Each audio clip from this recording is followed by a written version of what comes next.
Have you ever walked into a room, stood there for a second, and completely forgotten why you went in? Or maybe you sat down to read the newspaper and suddenly realized you've read the same paragraph 3 times without really taking in a word. You're not alone, and you're not losing your mind. These little lapses in focus are incredibly common, especially after 70, but here's the good news: they're not permanent, and they're not inevitable.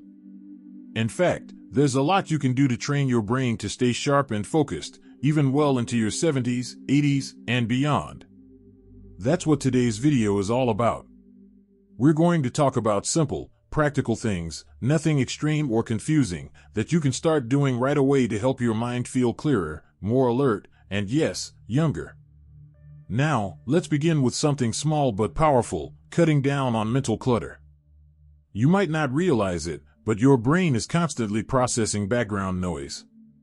That could mean the TV murmuring in the next room, your phone lighting up with notifications, or even just a kitchen counter that's covered with unopened mail. All of that adds up. It's like trying to have a quiet conversation in a noisy restaurant. Your brain has to work harder just to concentrate. So, the first trick is this: give your mind more space to breathe by reducing the distractions around you. Turn off the TV when you're not watching it. Silence unnecessary notifications. And once a day, take 10 minutes to just tidy up the space you spend the most time in. You'd be amazed how much clearer your thinking becomes when the world around you is calmer. The second trick is something that sounds simple, but makes a huge difference, and that's slowing down your multitasking. We all like to think we can do more than one thing at a time. Maybe you're checking the oven while talking to your daughter on the phone, or trying to read the news while jotting down your grocery list. But after 70, multitasking doesn't help, it actually makes things harder. When you try to split your attention, neither task gets done as well, and your brain starts to feel foggy or overwhelmed. What works better? Giving your full attention to one thing at a time. If you're making tea, just make the tea. Feel the warmth of the water, smell the leaves steeping, enjoy that moment. If you're on a phone call, sit down and really listen. You'll notice that conversations are clearer, tasks get done faster, and best of all, you feel less mentally drained at the end of the day. Here's another powerful trick, and it's one most people overlook: hydration. Yes, drinking enough water can actually improve your focus. When we're even slightly dehydrated, our brains don't work as well. We become slower, more forgetful, and even a bit irritable. And the thing is, as we age, we don't always feel thirsty even when our body needs water. So, make it a habit to keep a glass of water nearby, especially in the morning and early afternoon when your brain is most active. You don't need to chug bottles at once, just steady sips throughout the day. And if plain water feels boring, try adding a slice of lemon or cucumber, or brewing a light herbal tea. Staying hydrated helps your brain fire on all cylinders, and the boost in focus is often noticeable within a few days. Now, you might be wondering, why do these simple things matter so much? The answer is this: focus isn't just about memory or attention. It's about presence. It's about feeling in control of your day, knowing what you're doing and why, and not getting lost in a fog of distractions. And the truth is, focus is something you can strengthen, just like a muscle. But it takes gentle, consistent training, not stress, not struggle. Once you start noticing how calmer spaces, single tasking, and proper hydration improve how your mind feels, you'll start to feel a shift. You might find it easier to finish a crossword puzzle, or more fun to chat with friends without losing your train of thought. You might even find that your energy levels go up, just because your brain isn't fighting so hard to stay focused. So now that we've cleared away some of that mental clutter and set a solid foundation with a few habits anyone can adopt, let's keep this going. We're just getting started. There are a few more small but mighty things you can add to your daily routine that will help your focus stay strong, and even grow stronger, with time. If you're still watching and feel that these insights are meaningful, please type number 2 in the comments to let me know you're still with me. And if you haven't subscribed yet, I warmly invite you to do so, and don't forget to turn on the bell, so you won't miss any of our upcoming videos designed to uplift, inform, and inspire. Your support truly means a lot. It's what keeps us going and allows us to continue sharing thoughtful, helpful content just for you. Now, let's continue this journey together. Now that we've cleared out some of that mental noise and laid the groundwork with small changes like reducing distractions, cutting down on multitasking, and staying hydrated, let's talk about a powerful but often underrated method for improving focus: daily mental movement. You've probably heard the phrase "use it or lose it" when it comes to muscles, right? Well, the same goes for your brain. But here's the catch: we don't need to overcomplicate this. You don't need a stack of logic puzzles or complicated memory apps. What your brain really craves is regular mental engagement, the kind that feels fun, fulfilling, and part of your everyday life. Think about it like this: when you learn something new, even something small, your brain builds new connections. It's like creating a new path in a forest. At first, it's a little tricky to navigate, but the more you walk it, the clearer it becomes. The same thing happens with focus. The more you practice directing your attention towards something interesting, the easier it gets to stay focused in general. One of the best ways to do this is by picking up a new hobby or skill, not to become an expert, but to give your mind a gentle challenge. For example, have you ever tried learning a few words in a new language, just for fun? Or following a recipe from a cuisine you've never cooked before? Even learning to use a new app on your phone can be surprisingly good for your brain, especially if it involves steps and decisions. What matters most isn't the subject, it's the act of staying curious. Curiosity is a natural booster for focus. When something grabs your interest, your mind tunes in more easily, and the effort to stay engaged feels less like work. If you're not sure where to start, think about something that made you curious recently: a show you watched, a place you saw in a magazine, even a question that popped into your head. Let that curiosity guide you. Your brain will thank you. Another simple but incredibly effective trick is to get moving, literally. Physical activity, even gentle movement, has a direct impact on your ability to focus. When you move your body, you increase blood flow to your brain, which helps with clarity, memory, and alertness. And no, this doesn't mean you need to sign up for a fitness class or walk 5 miles a day. It can be as easy as doing some light stretches in the morning, walking around the house while talking on the phone, or just stepping outside to breathe some fresh air. Even a few minutes of motion breaks up the mental fog and helps reset your attention. Try standing up and gently rolling your shoulders right now. You'll likely feel a subtle shift right away. Movement wakes your mind up. If you can combine movement with something enjoyable, even better. Maybe you walk through your garden and name every plant out loud. Or turn on music and do a slow dance in the living room. These small moments give your brain a spark.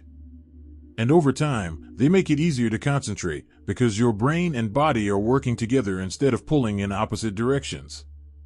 Now here's another thing that can dramatically change your ability to focus: mindful breathing. I know it might sound too simple to be effective, but hear me out. When we're scattered or distracted, our breath tends to get shallow. We don't even notice it. But when we pause and take a deep breath, slow, full, and calm, we're giving our nervous system a message: hey, it's okay to slow down. You're safe. You can focus.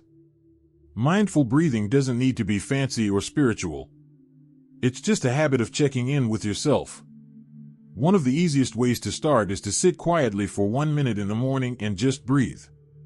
In through the nose, out through the mouth. Let your belly rise and fall. That's it. 1 minute. Over time, that 1 minute becomes a powerful tool you can use anytime your mind starts to wander or race.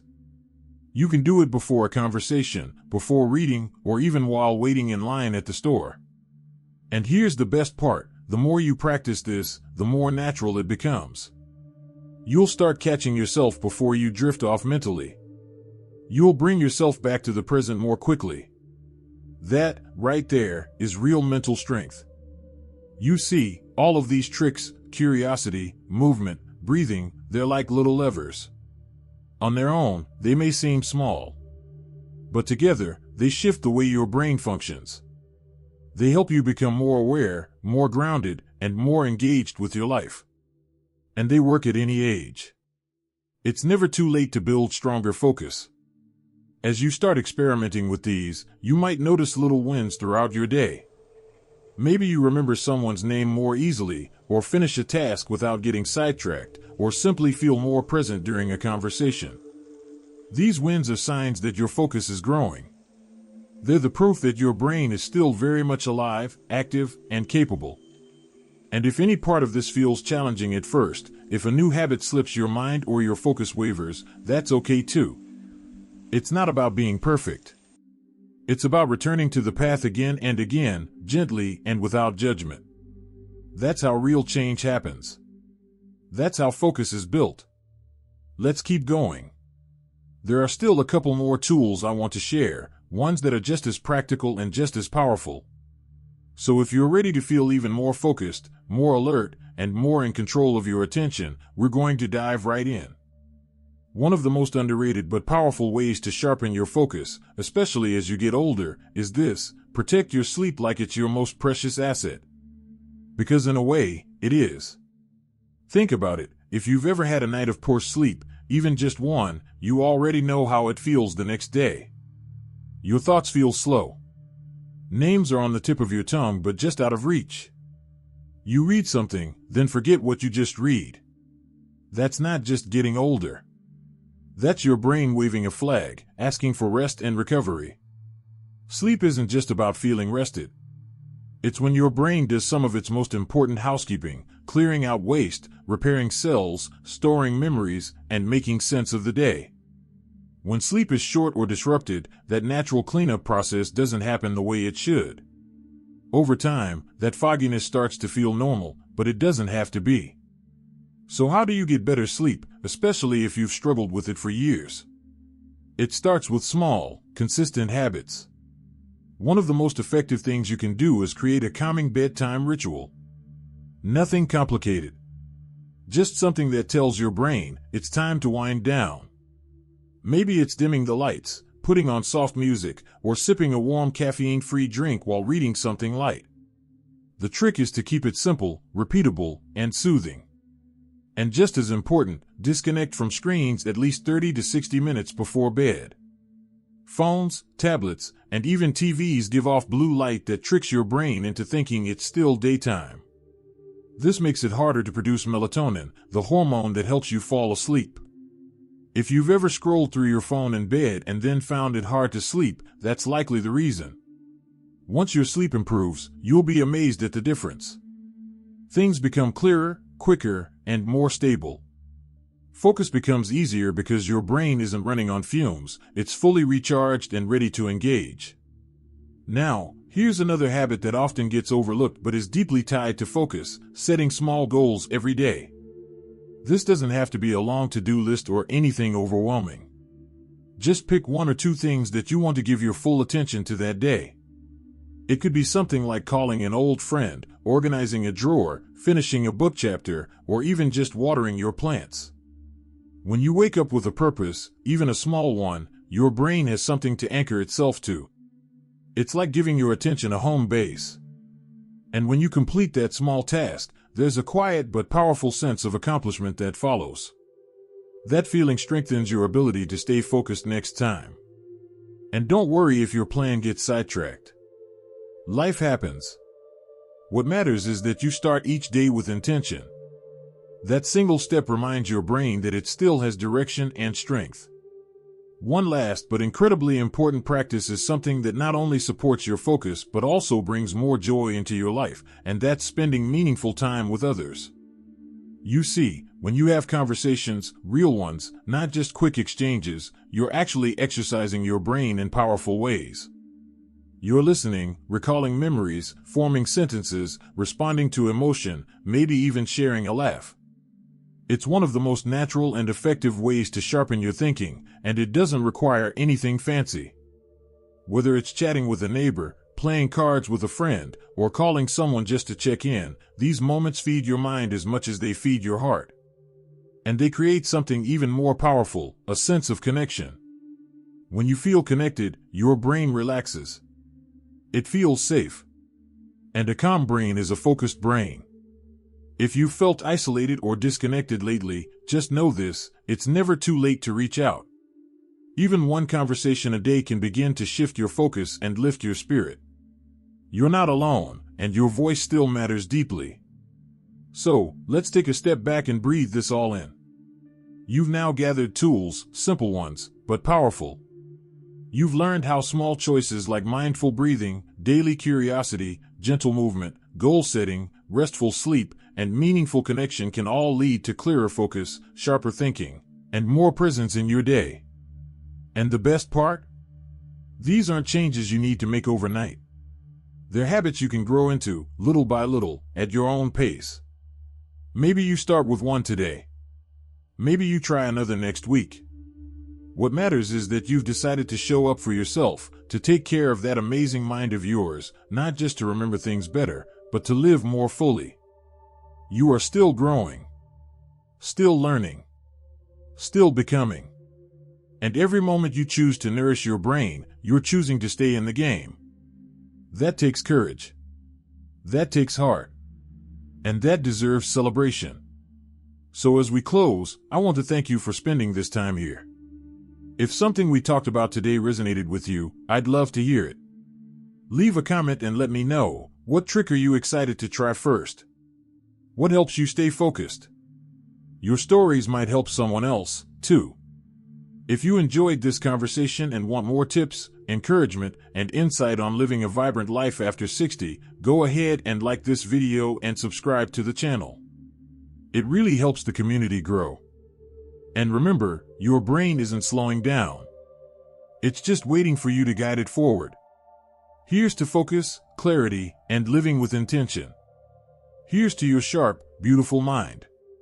And here's to living your best life at any age.